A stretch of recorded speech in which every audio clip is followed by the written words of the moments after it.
আসসালামু আলাইকুম রহমতুল্লাহ।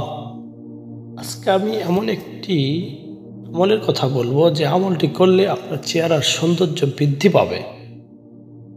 চেহারার সৌন্দর্য বৃদ্ধি করার আমল হলো, আজকে আমি এমন একটি আমলের কথা বলবো যে আমলটি করলে আপনি নিজেদের চেহারা সুন্দর হবে। চলুন জেনে নেওয়া যাক সে আমলটি কি আসলে। আমলটি জানতে হলে ভিডিওটি সম্পূর্ণ দেখুন। যারা নিজের চেহারা নিয়ে চিন্তিত, চেহারার উজ্জ্বলতার জন্য, চেহারার সৌন্দর্যের জন্য চিন্তিত, তাদের জন্য সুখবর।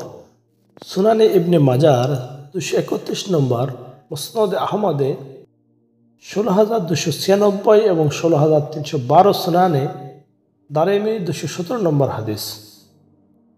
মোহাম্মদ ইবনুল জুবাইর ইবনুল মুতঈম রহমতুল্লাহ থেকে তার পিতার সূত্রে বর্ণিত, তিনি বলেন, রাসূলুল্লাহ সাল্লাল্লাহু আলাইহি সাল্লাম মিনার আল খায়ফ নামক উচ্চ ভূমিতে দাঁড়িয়ে দোয়া করে বলেছিলেন, আল্লাহ এমন ব্যক্তিকে সৌন্দর্যমণ্ডিত করুন যে আমার বক্তব্য, আমার হাদিস শোনার পর তা প্রচার করল বা অপরের নিকট পৌঁছে দিল।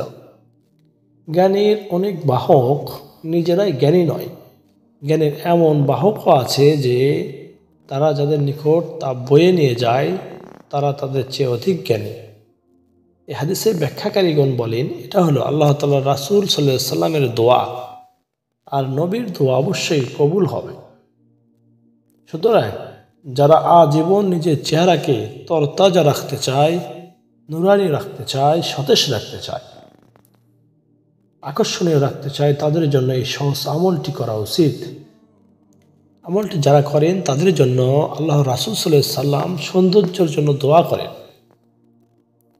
সেজন্য যুগে যুগে দেখা গিয়েছে যেসব লোক হাদিস পড়ানো, হাদিস বয়ান করা, হাদিসের দরজ দেওয়ার কাজ করেছেন, সেসব লোকের চেহারা থেকে এক প্রকার নূর বিচ্ছরিত হয়। তাদের চেহারার মধ্যে এমন উজ্জ্বল ফুটে উঠেছে, সৌন্দর্য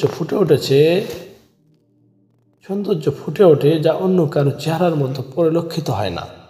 তাই যারা নিজের চেহারাকে সুন্দর সতেজ রাখতে চান তারাই আমলটি করতে পারেন, প্রিয় নবীর হাদিস প্রচার করতে পারেন। তাহলে ইনশাআল্লাহ প্রিয় নবীর দোয়ার বরকতে নিশ্চয়ই আপনার চেহারা সৌন্দর্য বৃদ্ধি পাবে। আমিন।